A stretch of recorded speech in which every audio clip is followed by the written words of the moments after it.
आज सुनिए ज्येष्ठ मास महात्म की कथा। और उससे पहले आपको सुनाते हैं श्रीमद् भागवत गीता का दूसरा अध्याय।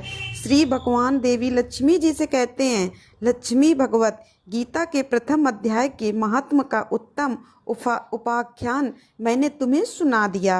अब अन्य अध्यायों के माध्यम भी सुनो। दक्षिण दिशा में वेद वेत्ता ब्राह्मणों के पुरंदरपुर नामक नगर में श्रीमान देव शर्मा नामक एक विद्वान ब्राह्मण रहते थे। वे अतिथियों के पूजक, स्वाध्यायशील, वेद शास्त्रों के विशेषज्ञ, यज्ञों का अनुष्ठान करने वाले और तपस्वियों के सदा ही प्रिय थे।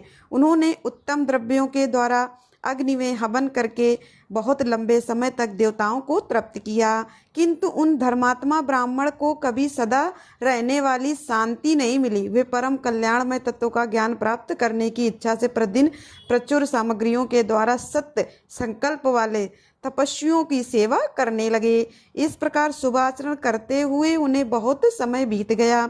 इसके बाद एक दिन पृथ्वी पर उनके समक्ष एक त्यागी महात्मा प्रकट हुए। वे पूर्ण अनुभवी, आकांक्षा रहित, नासिका के अग्रभाग पर दृष्टि रखने वाले तथा शांतित थे। निरंतर परमात्मा के चिंतन में संलग्न होकर वे सदा आनंद विभोर रहा करते थे। देव शर्मा ने उन नित्य संतुष्ट तपस्वी को शुद्ध भाव से प्रणाम किया और फिर पूछा, महात्मन, मुझे शांतिमय स्थिति कैसे प्राप्त होगी? तब उन आत्मज्ञानी संत ने देव शर्मा को सोमपुर ग्राम के निवासी मित्रवान का जो बकरियों का चरवाहा था, बकरियां चराता था, उसका परिचय दिया और कहा, वही तुम्हें उपदेश देगा। यह सुनकर देव शर्मा ने महात्मा के चरणों की वंदना की और समृद्धशाली सोपुर ग्राम में पहुंचकर उसके उत्तर भाग में एक विशाल वन को देखा। उसी वन में नदी के किनारे एक पत्थर पर मित्रवान बैठा हुआ था।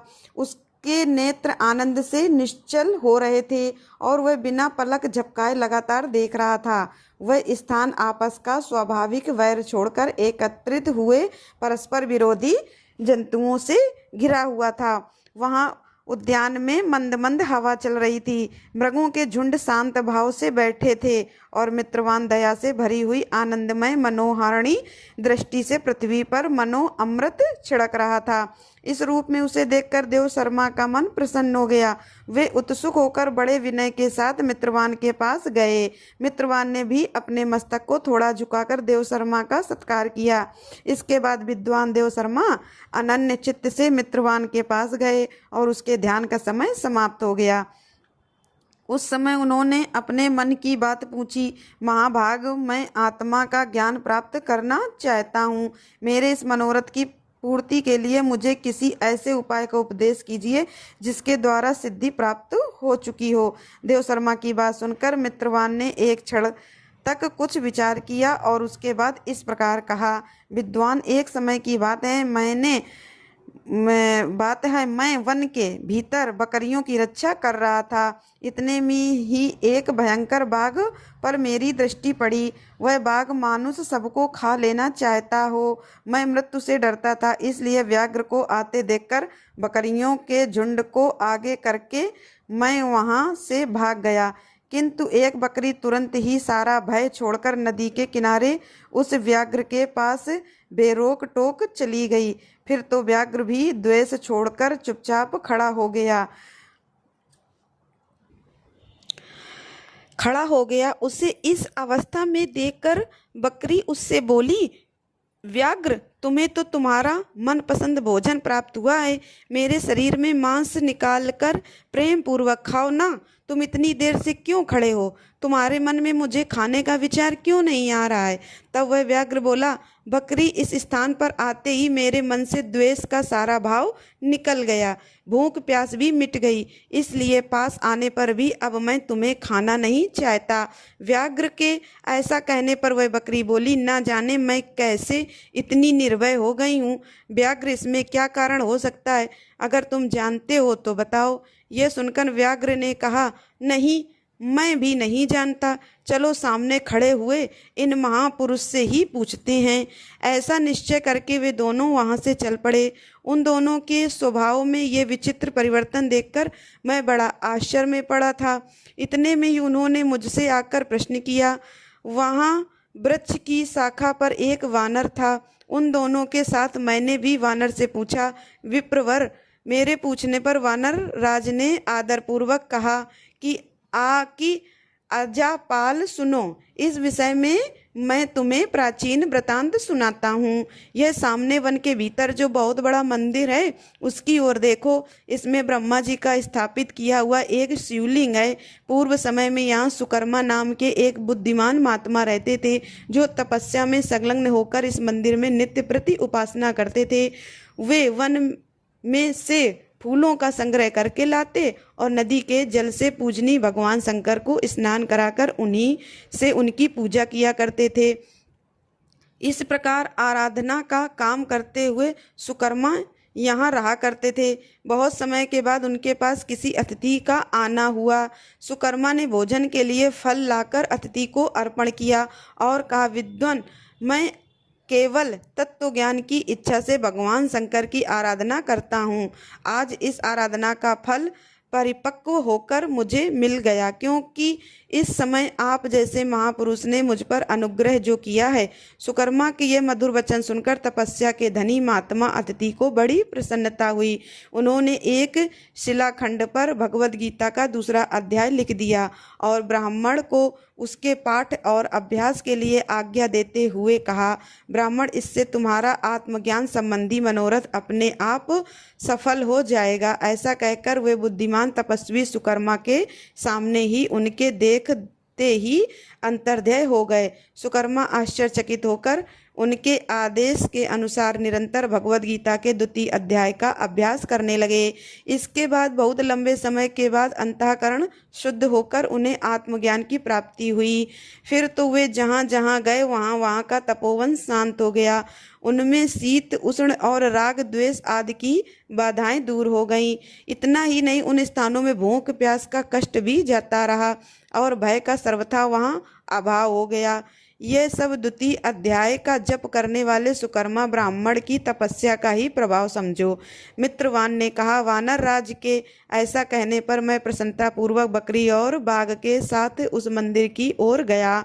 वहां जाकर शिलाखंड पर लिखे हुए गीता के दूसरे अध्याय को मैंने देखा और पढ़ा। उसी की आवृत्ति करने से मैंने तपस्या का पार पा लिया है। इसलिए भद्र पुरुष, तुम भी सदा द्वितीय अध्याय की ही आवृत्ति किया करो। ऐसा करने पर मुक्ति तुमसे दूर नहीं रहेगी। श्री भगवान देवी लक्ष्मी से कहते हैं, प्रिय मित्रवान के इस प्रकार आदेश देने पर देव शर्मा ने उसका पूजन किया और उसे प्रणाम करके पुरंदरपुर की राह ली। फिर वहां किसी देवालय में पूर्वोक्त आत्मज्ञानी महात्मा को पाकर उन्होंने यह सारा वृतांत उनसे निवेदन किया और सबसे पहले उन्हीं से द्वितीय अध्याय को पढ़ा। उनसे उपदेश पाकर शुद्ध अंतकरण वाले देव शर्मा प्रतिदिन बड़ी श्रद्धा के साथ द्वितीय अध्याय का पाठ करने लगे। तब से उन्होंने प्रशंसा के योग्य परम पद को प्राप्त कर लिया। अब सुनिए सीता नित्यनेम की कहानी। यह कहानी सीता माता कहती थी और भगवान श्री राम इसे सुना करते थे। एक दिन भगवान को किसी काम से बाहर जाना पड़ गया तो सीता माता कहने लगी, प्रभु, मेरा तो 12 वर्ष का नित्यनेम है और अब आप बाहर जाएंगे तो मैं अपनी कहानी किसे सुनाऊंगी। तब भगवान राम जी ने कहा कि तुम कुएं की पाल पर जाकर बैठ जाना और वहाँ जो औरतें पानी भरने आएंगी उन्हें अपनी कहानी सुना देना। सीता माता भगवान के कहे अनुसार कुएं की पाल पर जाकर बैठ गईं।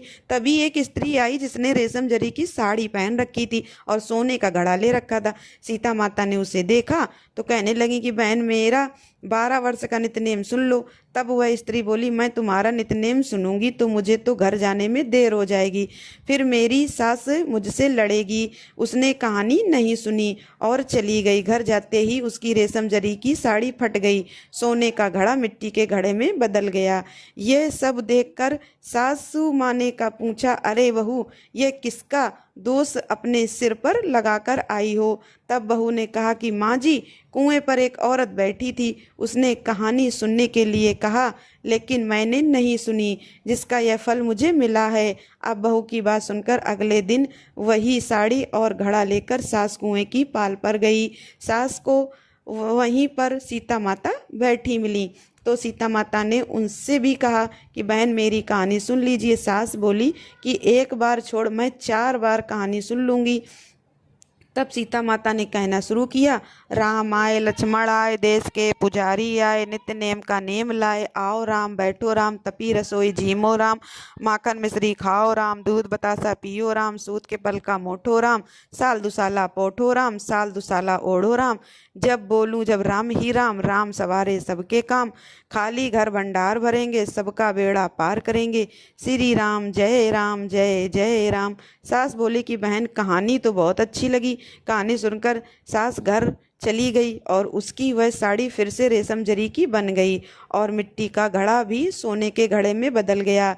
यह सब देखकर बहू बोली, माँ जी आपने यह सब कैसे किया? सास ने कहा, बहू तू तो दोष लगा के आई थी और मैं अब दोष उतार कर आ रही हूँ। बहू ने हैरान होकर फिर पूछा कि तो माँ जी वो कुएं वाली स्त्री कौन है? सास बोली, वे तो साक्षात सीता माता थी। वे पुराने से नया कर देती हैं, खाली घर में भंडार भर देती हैं, वह लक्ष्मी जी का वास घर में कर देती हैं, व्यक्ति की जो भी इच्छा हो उसे पूरा कर देती हैं। तब बहू बोली, माँ जी फिर तो ऐसी कहानी मुझे भी सुना दीजिए। सास बोली कि ठीक है तुम भी सुनो। फिर सास ने कहानी शुरू की, राम आए लक्ष्मण आए देश के पुजारी आए, नित्य नेम का नेम लाए, आओ राम बैठो राम, तपी रसोई झीमो राम, माखन मिश्री खाओ राम, दूध बतासा पियो राम, सूत के पल का मोठो राम, साल दुसाला पोठो राम, साल दुसाला ओढ़ो राम, जब बोलूं जब राम ही राम, राम सवारे सबके काम, खाली घर भंडार भरेंगे, सबका बेड़ा पार करेंगे, श्री राम जय जय राम। कहानी सुनकर बहू बोली, माँ जी कहानी तो बहुत अच्छी है। सास ने कहा, ठीक है अब तो हम इस कहानी को रोज कहा करेंगे। अब सास बहू रोज सवेरे उठती, नहाती धोती और पूजा करने के बाद नित्य नेम की सीता माता की कहानी कहती। एक दिन उनके यहाँ पड़ोस की एक औरत आई और बोली, बहन जरा सी आँच तो दे देना।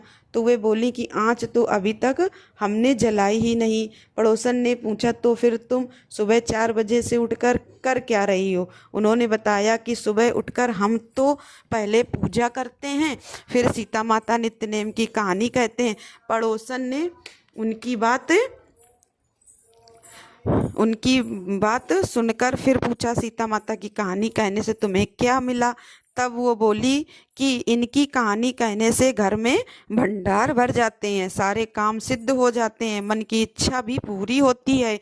पड़ोस बोली कि बहन फिर तो ऐसी कहानी मुझे भी सुना दो। वह बोली, ठीक है तो फिर तुम भी यह कहानी सुन लो। राम आए लक्ष्मण आए देश के पुजारी आए, नित्य नेम का नेम लाए, आओ राम बैठो राम, तपी रसोई झीमो राम, माखन मिश्री खाओ राम, दूध बतासा पियो राम, सूत के पल का मोठो राम, साल दुसाला पोठो राम, साल दुसाला ओढ़ो राम, जब बोलूं जब राम ही राम, राम सवारे सबके काम, खाली घर भंडार भरेंगे, सबका बेड़ा पार करेंगे, श्री राम जय जय राम। सारी कहानी सुनने के बाद पड़ोसन कहने लगी, बहन कहानी तो मुझे बहुत अच्छी लगी। अब वह पड़ोसन भी नित्य नेम सीता माता की कहानी कहने लगी। कहानी कहने से सीता माता ने पड़ोसन के भी भंडार भर दिए। अब तो पूरे मोहल्ले में नित्य नेम की कथा चल पड़ी और हर किसी की मनोकामना सीता माता की कृपा से पूरी होने लगी। हे सीता माता, हे जानकी माता, जैसे आपने उनके भंडार भरे वैसे ही हम सबके भी भरना। कहानी कहने वाले के, सुनने वाले के और हुंकार भरने वाले के भी सभी प्रेम से बोलिए सीता माता की जय। अपने आराध्य भगवान श्री राम जी की निष्काम सेवा के कठोर व्रत का पालन करने में बजरंगबली हनुमान जी अद्वितीय हैं। हनुमान जी का एक एक श्वास, उनका जीवन केवल राम काज के लिए ही है। उनकी वाणी राम राम के उच्चारण से निरंतर गूंजती रहती है। सीता जी की खोज के लिए हनुमान जी जब समुद्र पार कर रहे थे, उस समय जलमग्न मैना पर्वत ऊपर वह उठा और उसने हनुमान जी से विश्राम कर लेने की प्रार्थना की। तब हनुमान जी ने उसे उत्तर दिया, राम काज की भी बिनु मोही कहा विश्राम। हनुमान जी सेवा की मानो साकार प्रतिमा है और भगवान श्री राम के प्रति सेवा निष्ठा के संबंध में यह कह सकते हैं कि जैसे बाण को चाहिए धनुष और धनुष को बाण, ऐसे हनुमान को चाहिए राम और राम को हनुमान।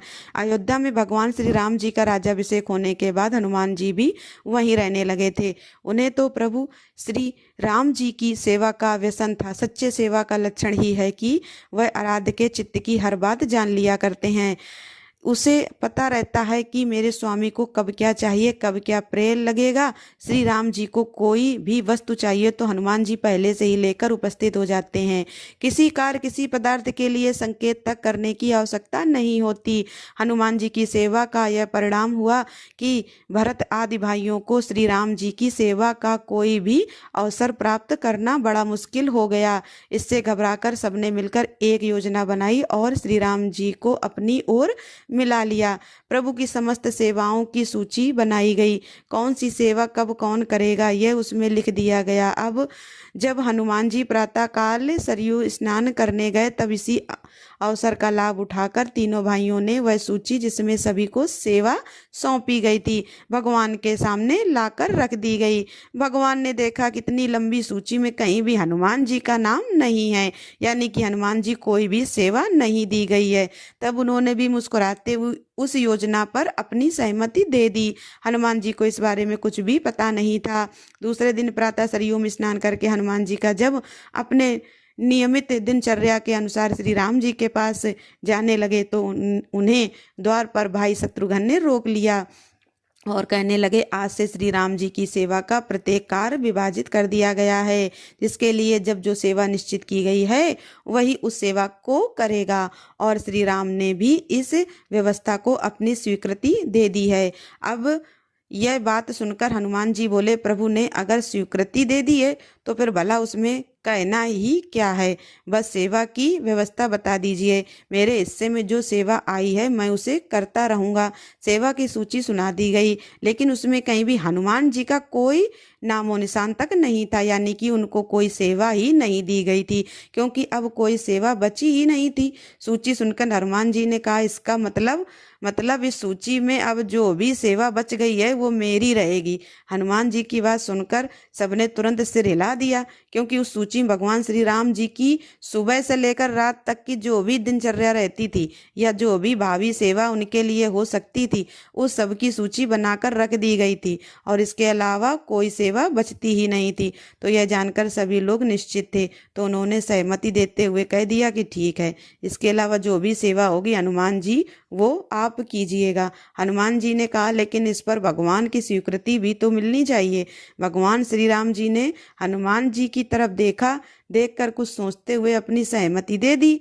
अब तो हनुमान जी बोले, तो फिर ठीक है, प्रभु को जब भी जमुआई आएंगी तब उनके सामने चुटकी बजाने की सेवा मेरी होगी।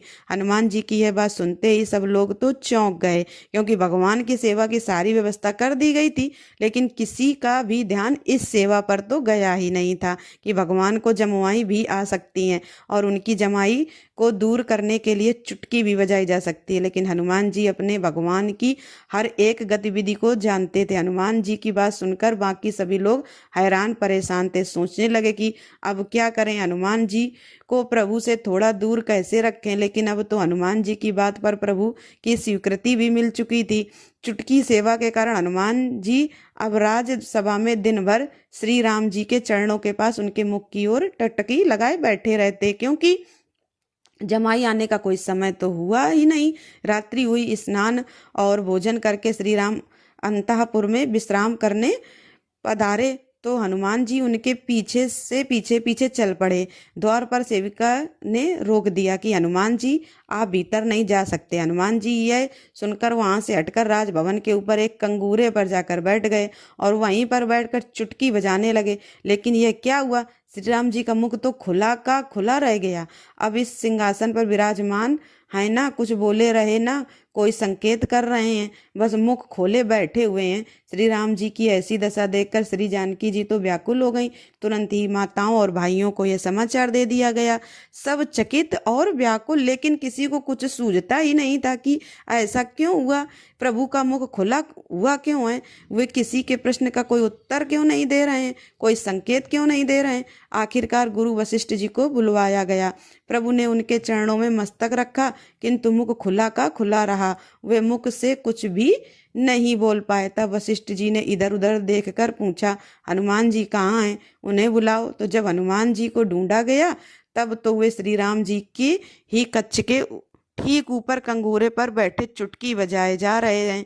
आंखों से झरझर आंसू बह रहे थे। शरीर रोम रोम रोमांचित है और उनके मुख से गदगद स्वर में कीर्तन निकल रहा था, श्री राम जय जय राम। भाई शत्रुघ्न ने यह देखकर हनुमान जी से कहा कि आपको गुरुदेव बुला रहे हैं। हनुमान जी की चुटकी बजाते हुए ही नीचे पहुंचे। तब गुरुदेव जी ने हनुमान जी से पूछा, आप यह क्या कर रहे हैं? हनुमान जी ने बताया कि प्रभु को जमाई आई तो चुटकी बजाने की सेवा मेरी है और मुझे अंतापुर में ही जाने से रोक दिया गया। अब जमाई का क्या भरोसा कब आ जाए, इसलिए मैं चुटकी बजा रहा हूँ जिससे मेरी सेवा में कोई कमी न रह जाए।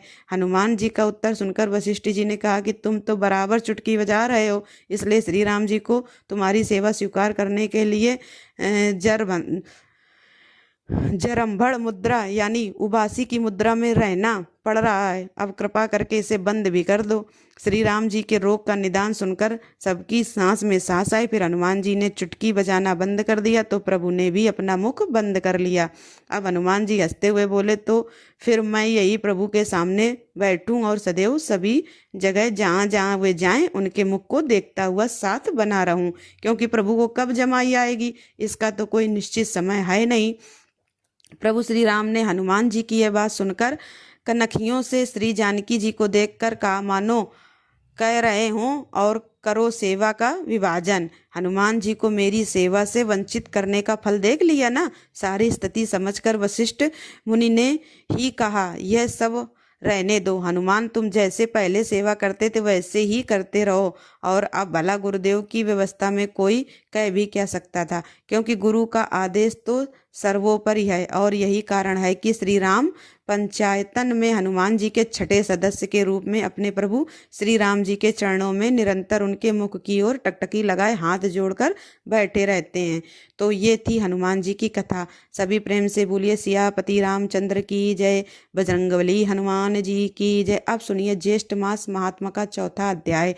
दिंडी ने श्री ब्रह्मा जी से पूछा, हे ब्राह्मण, आपने आदित्य क्रिया योग को मुझे बतलाया, अब आप यह बतलाने की कृपा करें कि भगवान सूर्य उपवास से कैसे प्रसन्न होते हैं। उपवास करने वालों के लिए क्या क्या नियम है, क्या क्या त्याज्य है, आराधना में क्या क्या करना चाहिए, इनका आप विस्तार पूर्वक वर्णन कीजिए। दंडी की बात सुनकर श्री ब्रह्मा जी इस प्रकार बोले कि हे दंडन, भगवान सूर्य पुष्प आदि द्वारा पूजन करने से ही प्रसन्न हो जाते हैं और उत्तम फल देते हैं। पापों से रहित होकर सद्गुणों का आश्रय ग्रहण कर सभी भोगों का परित्याग करना ही उपवास कहलाता है। अतः ऐसे उपवास से कोई नहीं मनोवांछित फल प्राप्त होता है। 1 रात 2 रात 3 रात या नक्त व्रत करने वाला निष्काम होकर उपवास कर मन वचन और कर्म से सूर्य नारायण की आराधना में यदि तत्पर रहो तो ब्रह्मलोक को प्राप्त कर सकता है। यदि साधक किसी कामना से दत्तचित्त होकर भगवान सूर्य की उपासना करता है तो प्रसन्न होकर भगवान उसकी मनोकामनाओं को पूर्ण अवश्य कर देते हैं। अंधकार का नाश करने वाले जगदात्मा सूर्य नारायण की तन्मयता पूर्वक आराधना के बिना किसी भी प्रकार की सद्गति नहीं मिलती। अतः पुष्प धूप चंदन नैवेद्य आदि से भक्ति पूर्वक सूर्य की पूजा और उनकी प्रसन्नता के लिए उपवास करना चाहिए। उत्तम पुष्प के न मिलने पर वृक्षों के कोमल पत्ते अथवा दूर्वाकुर से ही पूजन कर लेना चाहिए। पुष्प पत्र फल जल जो भी यथाशक्ति मिले उसे ही भक्ति और श्रद्धा के साथ भगवान सूर्य को अर्पण करना चाहिए। इससे भगवान सूर्य को अतुल दृष्टि प्राप्त होती है, अतुल तुष्टि प्राप्त होती है। सूर्य नारायण के मंदिर में सदा झाड़ू देने पर धूली में जितनी कणिकाएं होती हैं उतने समय तक सूर्य के समान होकर वह स्वर्ग में रहता है। मंदिर के छोटे से भाग का भी मार्जन करने पर अर्थात साफ सफाई करने पर उस दिन के पाप से व्यक्ति मुक्त हो जाता है। जो गोमय से मृतिका अथवा अन्य धातुओं के चूर्णों से मंदिर में उपलेपन करता है वह विमान पर चढ़कर सूर्यलोक में जाता है। मंदिर में जल से छिड़काव करने वाला वरुण लोक में निवास करता है। जो लेपन किए हुए मंदिर में पुष्प बिखेरता है वह कभी दुर्गति को प्राप्त नहीं होता। मंदिर में दीप प्रज्वलित करने वाला व्यक्ति सभी ऋतुओं को सुखप्रद सवारी प्राप्त करता है। ध्वजा चढ़ाने वाले के ज्ञात और अज्ञात सभी पाप पताका के वायु से हिलने पर ही नष्ट हो जाते हैं। गीत वाद्य और नृत्य के द्वारा मंदिर में उत्सव करने वाला उत्तम विमान में बैठता है। गंधर्व और अप्सराएं उसके आगे गान और नृत्य करती हैं। जो मंदिर में पुराण का पाठ करता है उसे श्रेष्ठ बुद्धि की प्राप्ति होती है और वह जाति स्मरण अर्थात सभी जन्मों की बात जानने वाला हो जाता है। दिन दिन सूर्य की आराधना से जो चाहो वह प्राप्त कर सकते हो। इनकी आराधना से कई लोग गंधर्व, कतिपय विद्याधर, कतिपय देवता बन गए हैं। देवराज इंद्र ने इनकी आराधना से ही इंद्र पद प्राप्त किया है। ब्रह्मचारी, गृहस्थ और वानप्रस्थ और स्त्रियों के यही उपास्य हैं। जितेंद्रीय सन्यासी भी इनके अनुग्रह से ही मुक्ति को प्राप्त होते हैं, क्योंकि यही मोक्ष के द्वार भी हैं। इस तरह सभी वर्ण और आश्रमों के आश्रय और परम गति भगवान सूर्य ही हैं। हे दिन, अब मैं काम, उपवास और फल सप्तमी का वर्णन करता हूँ। फल सप्तमी का व्रत करने से सभी प्रकार के पाप नष्ट हो जाते हैं और सूर्य लोक की प्राप्ति होती है। भाद्रपद मास की शुक्ल चतुर्थी को अयाचित व्रत कर पंचमी को एक बार भोजन करें। षष्ठी को जित क्रोध जितेंद्रिय होकर पूर्ण उपवास करें और फिर भक्ति के साथ सभी सामग्रियों से सूर्य नारायण की पूजा करें। रात में भगवान सूर्य के सम्मुख पृथ्वी पर शयन करें। सप्तमी को सूर्य भगवान का ध्यान करते हुए प्रातः उठकर स्नान पूजन करें और खजूर, नारियल, आम, मातुलंग आदि नैवेद्यों का भोग लगाएं और ब्राह्मणों को दें तथा स्वयं भी प्रसाद के रूप में उन्हें ग्रहण करें। यदि यह फल न मिले तो साली अर्थात चावल का या गेहूं का आटा लेकर उसमें गुड़ मिलाएं और घी में पकाकर उनका ही भोग भगवान सूर्य को लगाएं। फिर हवन कर ब्राह्मणों को भोजन कराएं। इस प्रकार एक वर्ष तक सप्तमी का व्रत कर अंत में उद्यापन करें। गोमूत्र, गोमय, गोदुग्ध, दही, घी, कुश का जल, श्वेत मृतिका, तिल और सरसों का उपडन, दूबा, गौ के सींग का जल, चमेली के फूल का रस, इनसे स्नान करें और इनसे ही प्राशन करें। यह सभी पापों का हरण करने वाले हैं। सभी प्रकार के फल, भूमि, दान युक्त भवन, बछड़े के साथ, गौ विद्युम के साथ ताम्रपात और श्वेत वस्त्र ब्राह्मणों को दें। जो शक्ति संपन्न हो वह चांदी अथवा आटे के पेष्टक, फल तथा 2 वस्त्र दें। सोना, रत्न और वस्त्र आचार्यों को दें। ब्राह्मणों को भोजन कराएं। इस प्रकार व्रत को संपन्न करें। यह फल सप्तमी का विधान कहा गया है। यह अतिशय पुण्यमय सप्तमी सभी पापों का नाश करने वाली है। इस दिन उपवास कर मनुष्य सूर्य लोक को प्राप्त करता है। वहाँ देव, गंधर्व और अप्सराओं के साथ पूजित होता है। इस व्रत को जो करता है वह पाप, दरिद्रता और सभी प्रकार के दुखों से मुक्त हो जाता है। इस व्रत के करने से ब्राह्मण मुक्ति, क्षत्रिय इंद्रलोक, वैश्य कुबेर लोक में निवास करता है। शूद्र इस व्रत के प्रभाव से द्विजत्व को प्राप्त कर लेता है। पुत्रहीनों को पुत्र की प्राप्ति होती है। दुर्भगा सौभाग्यशालिनी होती है और विधवा नारी अगले जन्म में वैधव्य प्राप्त नहीं करती। इस फल सप्तमी को समस्त वांछित पदार्थों को प्रदान करने वाली चिंतामणि के समान समझना चाहिए। इस फल सप्तमी की कथा के श्रवण अथवा व्रत करने वाले की सभी इच्छाएं पूर्ण हो जाती हैं। अब जानिए रहस्य सप्तमी व्रत के दिन त्याज्य पदार्थ का निषेध तथा व्रत के विधान और फल के बारे में भी ब्रह्मा जी कहने लगे, दिन दिन अब मैं रहस्य सप्तमी व्रत का विधान कह रहा हूँ। इस व्रत के करने से अपने से आगे आने वाली 7 पीढ़ी तथा पीछे की भी 7 पीढ़ी के कुलों का उद्धार हो जाता है। जो इस व्रत का नियम से पालन करता है उसे धन, पुत्र, आरोग्य, विद्या, विनय, धर्म तथा अप्राप्य वस्तुओं की भी प्राप्ति हो जाती है। इस व्रत के नियम इस प्रकार हैं। सब में मैत्री भाव रखते हुए भगवान सूर्य का चिंतन करता रहे। मनुष्य को व्रत के दिन ना तेल का स्पर्श करना चाहिए, ना ही नीला वस्त्र धारण करना चाहिए और ना ही आंवले से स्नान करना चाहिए और ना किसी से कलह तो बिल्कुल ही नहीं करनी। इस दिन नीला वस्त्र धारण करके जो सत्कर्म करता है वह निष्फल हो जाता है। जो ब्राह्मण इस व्रत के दिन एक बार नीला वस्त्र धारण कर ले तो उसे उचित है कि स्वयं ही शुद्धि के लिए उपवास करके पंचगव्य प्राशन करे, तभी वह शुद्ध हो सकता है। यदि अज्ञानवश नील वृक्ष की लकड़ी से कोई ब्राह्मण दंत धावन अर्थात दातुन कर लेता है तो वह तो चंद्रायन व्रत करने से ही शुद्ध हो सकता है। और इस दिन रोमकूप में नीले रंग के प्रवेश करने मात्र से ही 3 कृच्छ चंद्रायन व्रत करने से शुद्धि संभव है। जो व्यक्ति प्रमादवश नील वृक्ष के उद्यान अर्थात बगीचे में चला जाता है वह पंचगव्य प्राशन से ही शुद्ध होता है। जहाँ नील एक बार बोई जाती है वह भूमि 12 वर्ष तक अपवित्र रहती है। रहस्य सप्तमी व्रत के दिन जो तेल का स्पर्श करता है उसकी प्रिय भार नष्ट हो जाती है, अतः तेल का स्पर्श नहीं करना चाहिए। इस तिथि को किसी के भी साथ द्रोह और क्रूरता भी करना उचित नहीं है। इस दिन गीता गाना, नृत्य करना, वीणा आदि वाद्य यंत्र बजाना, सौ देखना, व्यर्थ में हंसना, स्त्री के साथ शयन करना, नृत क्रीड़ा, रोना, दिन में सोना, असत्य बोलना, दूसरे के अनिष्ट का चिंतन करना, किसी भी जीव को कष्ट देना, अत्यधिक भोजन करना, गली कूचों में व्यर्थ की घूमना, दंभ, शोक, शिष्टता तथा क्रूरता, इन सभी का प्रयत्न पूर्वक परित्याग कर देना चाहिए। इस व्रत का आरंभ चैत्र मास से करना चाहिए। व्रत करने वाले मनुष्य को चाहिए कि वह चैत्र आदि मासों में धाता, अर्यमा, मित्र, वरुण, इंद्र, विविस्मान, पर्जन्य, पूषा, भग, त्वष्टा, विष्णु तथा भास्कर, इन 12 सूर्यों का क्रमशः पूजन करें। प्रत्येक सप्तमी के दिन भोजक ब्राह्मण को घी के साथ भोजन कराकर उसे घी सहित पात्र, 1 मासा स्वर्ण और दक्षिणा दान में देनी चाहिए। यदि भोजन न मिल सके तो श्रेष्ठ ब्राह्मण को ही भोजक की भांति भोजन कराकर वही वस्तुएं दान में देनी चाहिए। हे दिन दिन, इस प्रकार मैंने सप्तमी के इस महात्म्य का वर्णन किया, जिसके श्रवण मात्र से भी सभी प्रकार के पाप नष्ट हो जाते हैं और सूर्यलोक की प्राप्ति होती है। सुमंतु बोले, राजन, इतना कहकर ब्रह्मा जी अंतर्ध्याय हो गए और दिंडी भी उनके द्वारा बताए गए इस व्रत के अनुसार सूर्य नारायण का पूजन करके अपने मनोवांछित फल को प्राप्त करने में सफल हुए और भगवान सूर्य के अनुचर हो गए। राजा शतानिक ने कहा, हे मुनि, आप भगवान सूर्य नारायण के प्रभाव का और भी वर्णन कीजिए, क्योंकि हे प्रभु, आपकी अमृतमयी वाणी सुन सुनकर मुझे तृप्ति नहीं हो रही है।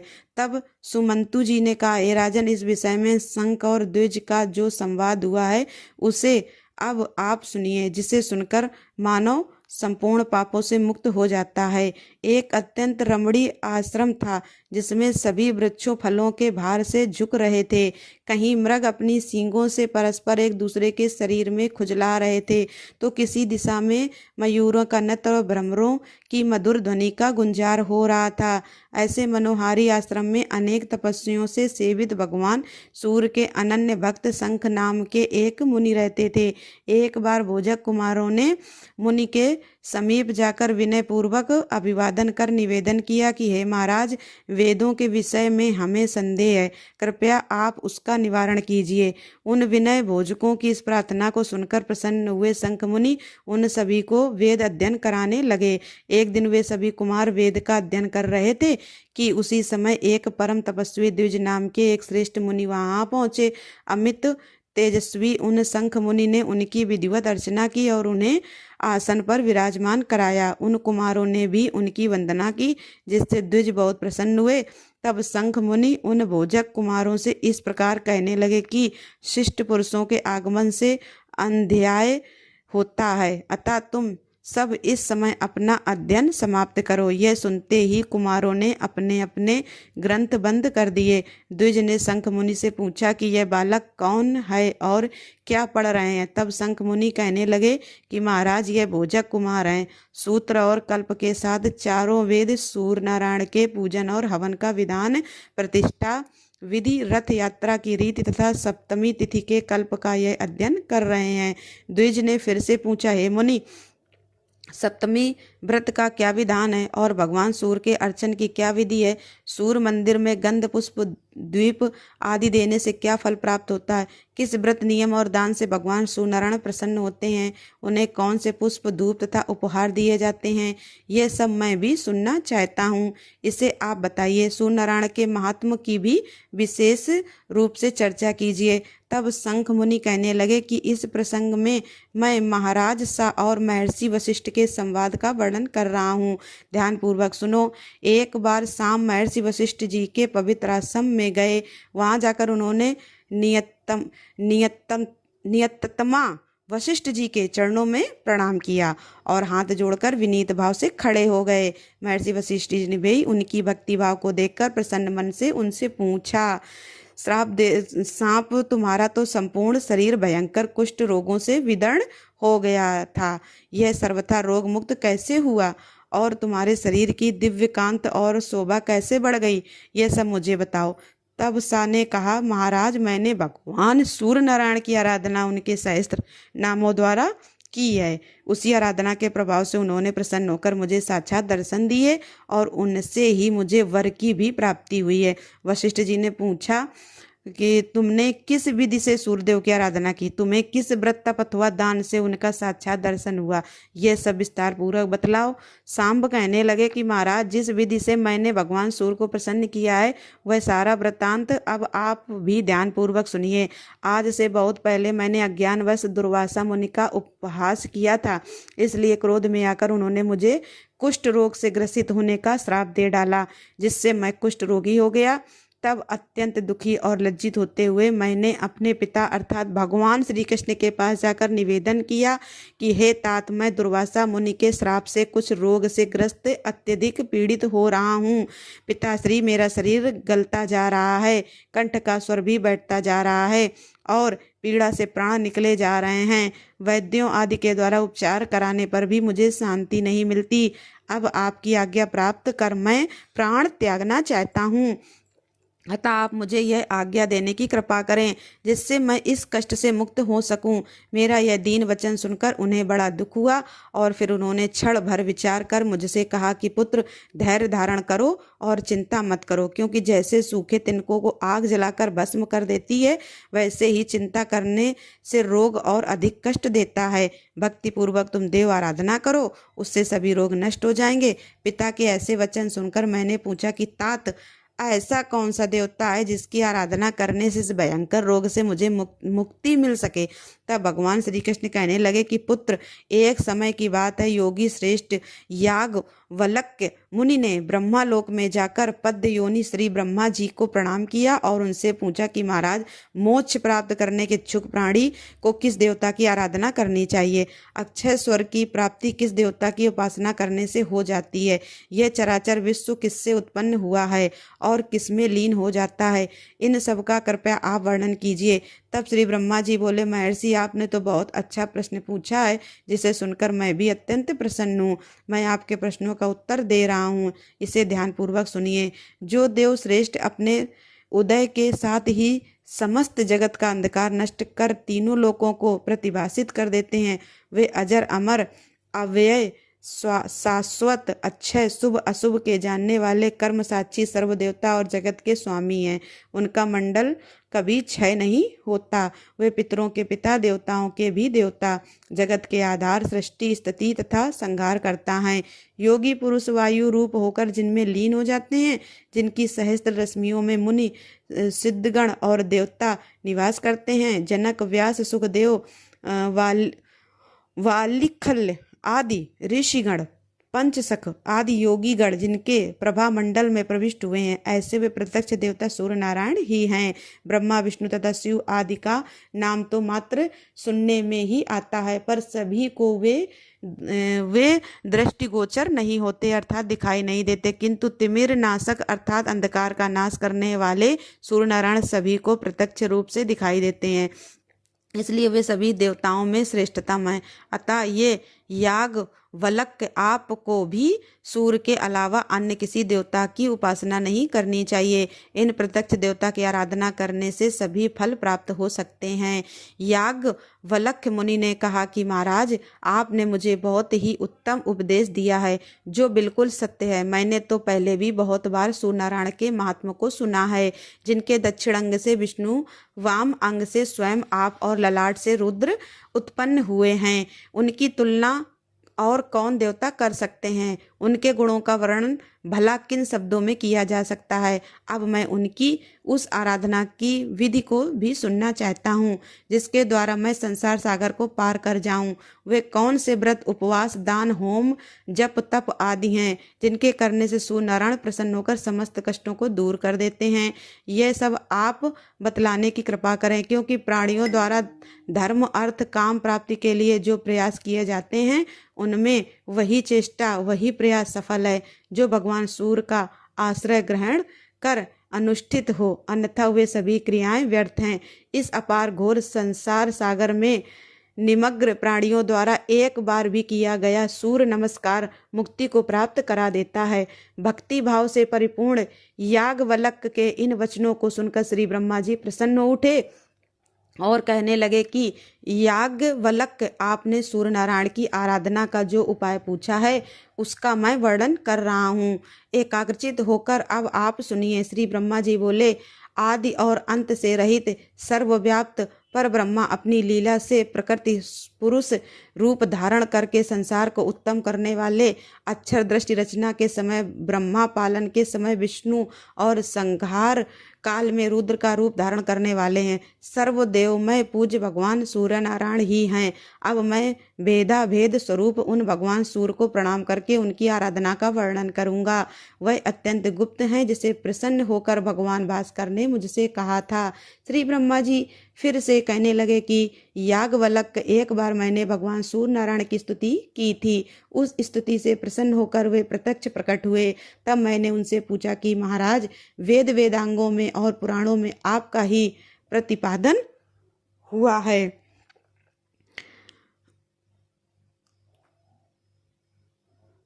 आप शाश्वत अज तथा पर ब्रह्मा स्वरूप हैं। यह जगत आप में ही स्थित है। गृहस्थ आश्रम जिनका मूल है, ऐसे वे चारों आश्रमों वाले रात दिन आपकी अनेक मूर्तियों का पूजन करते हैं। आप ही सबके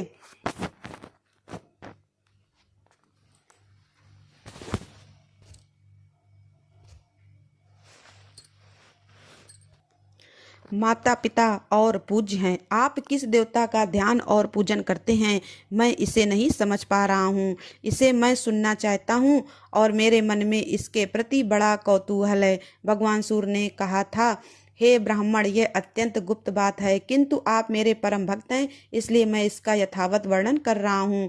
वे परमात्मा सभी प्राणियों में व्याप्त, अचल, नित्य, सूक्ष्म तथा इंद्रियतातीत हैं। उन्हें क्षेत्रज्ञ पुरुष, हिरण्यगर्भ, महान, प्रधान तथा बुद्धि आदि अनेक नामों से जाना जाता है, जो तीनों लोकों के एकमात्र आधार हैं।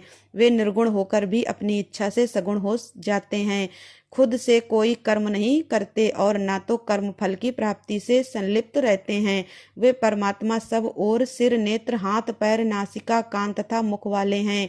वे समस्त जगत को आच्छादित करके वे स्थित हैं और सभी प्राणियों में स्वच्छंद होकर आनंद पूर्वक विचरण करते रहते हैं। शुभ शुभ कर्म रूप बीज वाला शरीर क्षेत्र कहलाता है। इसे जानने के कारण परमात्मा क्षेत्रज्ञ कहलाते हैं। वे अव्यक्त पुर में शयन करने से पुरुष, बहुत रूप धारण करने से विषुप और धारण पोषण करने के कारण महापुरुष कहे जाते हैं।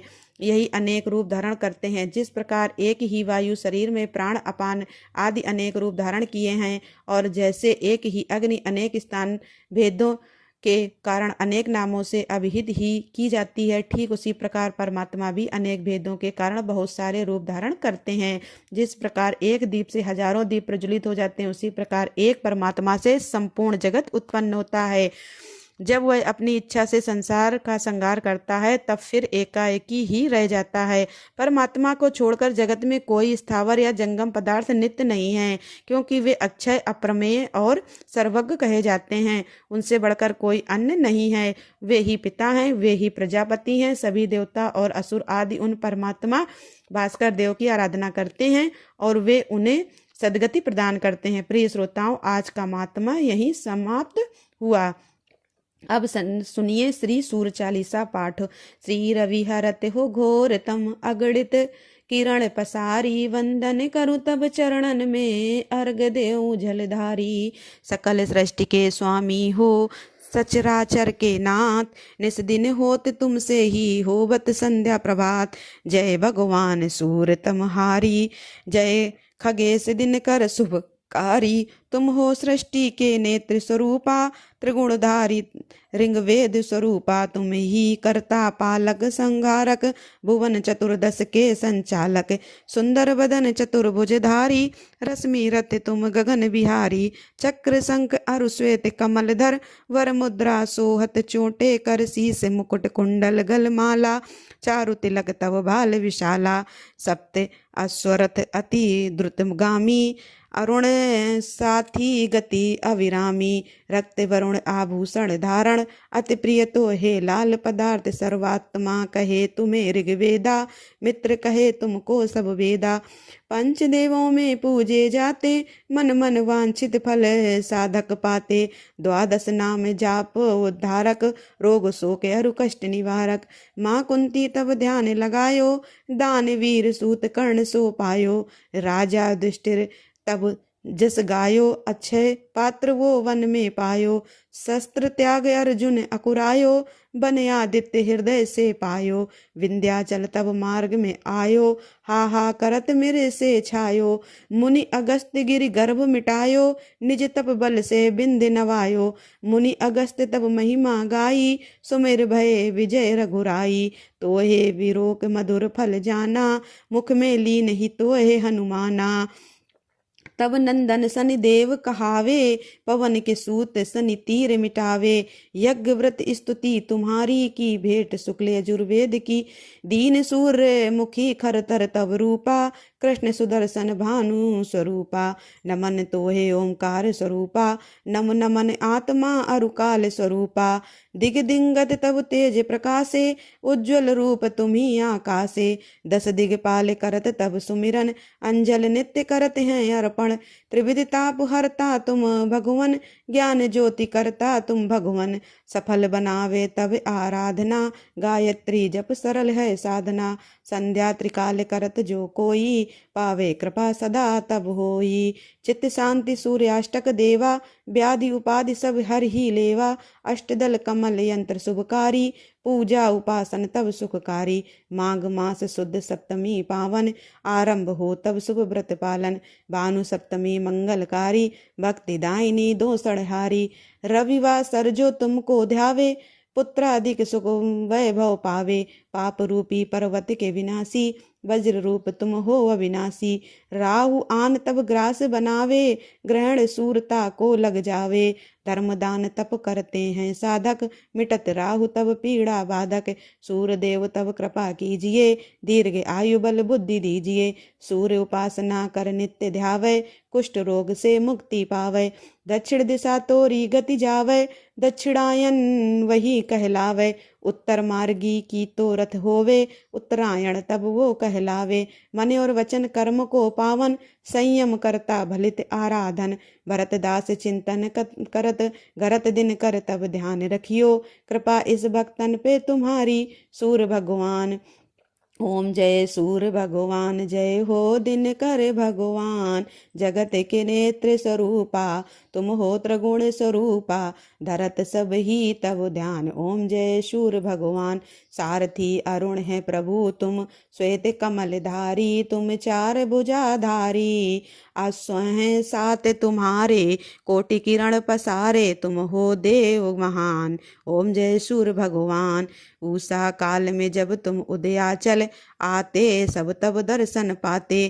फैलाते उजियारा जागता तब जग सारा करे सब तब गुणगान ओम जय सूर्य भगवान संध्या में भुवनेश्वर अस्ता चल जाते गोधन तब घर आते गोधुली बेला में हर घर हर आंगन में हो तब महिमा गान ओम जय सूर्य भगवान देव धनुज नर नारी ऋषि मुनिवर भजते आदित्य हृदय जपते स्तोत्र ये मंगलकारी इसकी है रचना की न्यारी दे नव जीवन दान ओम जय सूर्य भगवान तुम हो त्रिकाल रचयिता तुम जग के आधार महिमा तब अपरंपार प्राणों का सिंचन करके भक्तों को अपने देते बल बुद्धि और ज्ञान ओम जय सूर्य भगवान भूचर जलचर खेचर सबके हो प्राण तुम्ही सब जीवों के प्राण तुम ही, वेद पुराण बखाने धर्म सभी तुम्हें माने, तुम ही सर्वशक्तिमान।